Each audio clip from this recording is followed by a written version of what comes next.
28వ తారీఖునే alert వచ్చింది, అంటే బుధవారమే మీకు అలర్ట్ వచ్చింది తుఫాన్ రాబోతా ఉంది అని చెప్పి. 28వ తారీఖున బుధవారం రోజున తుఫాన్ రాబోతా ఉంది.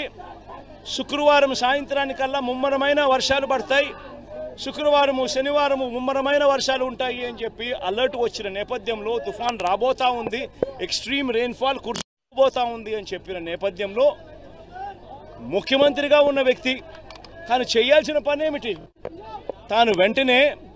ఇరిగేషన్ డిపార్ట్మెంట్కి సంబంధించిన సెక్రటరీని, హోమ్ డిపార్ట్మెంట్కి సంబంధించిన సెక్రటరీని,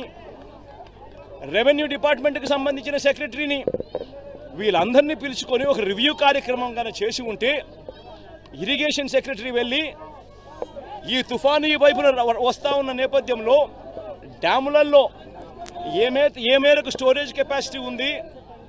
పైచిలుకు నుంచి తుఫాన్ రాబోతా ఉంది, ఇక్కడ తుఫాన్ రాబోతా ఉంది, పైనుంచి మహారాష్ట్ర నుంచి కర్ణాటక నుంచి తెలంగాణ నుంచి కూడా నీళ్లు రాబోతా ఉన్నాయి. ఆ నీళ్లు రాబోతా ఉన్న పరిస్థితుల్లో ఒకవైపున ఉంటే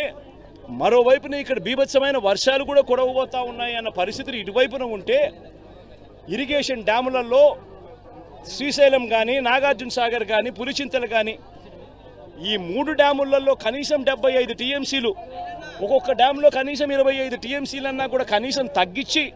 కిందికి వదిలేసి ఉంటే మొత్తంగా కనీసం 70-75 టీఎంసీల కనీసం కెపాసిటీ మేరకు నీళ్లు కిందికి వదిలేసి ఉంటే బుధవారం నుంచే వదిలేసి ఉంటే ఆ ఫ్లడ్ కుషన్ అన్నది కన్నా ఆ డ్యాములలో పెట్టుకొని ఉంటే పైనుంచి వచ్చే తుంగభద్ర నుంచి పైనుంచి తెలంగాణ నుంచి కూడా మూసీ రివర్ ద్వారా వచ్చే పులిచింతల దాకా వచ్చే కృష్ణా నది అంతా కూడా పైనే ఫ్లడ్ కుషన్ ఉండడం వల్ల ఆపి ఉండవచ్చు, రెగ్యులేట్ చేసి ఉండవచ్చు. ఇది ఎందుకనంటే శుక్రవారం శనివారం దాకా ఈ పరిస్థితి లేదు, శనివారం దాకా నీకు టైం ఉంది, శుక్రవారం సాయంత్రం దాకా నీకు టైం ఉంది. బుధవారమే కన్నా ఈ కార్యక్రమం చేసి ఉంటే ఫ్లడ్ కుషన్ ఏర్పరచుకొని ఉంటే పైనుంచి వచ్చే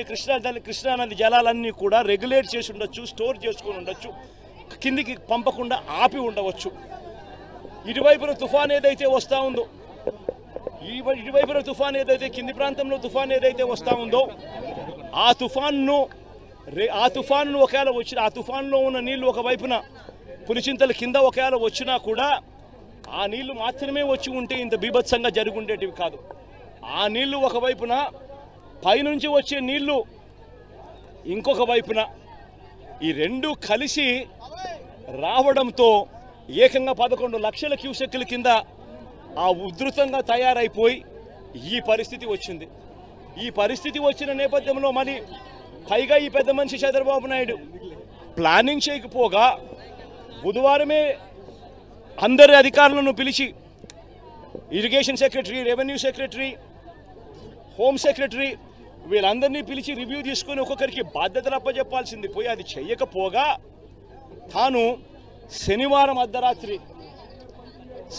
అర్ధరాత్రి బుడమేరు మీద ఉన్న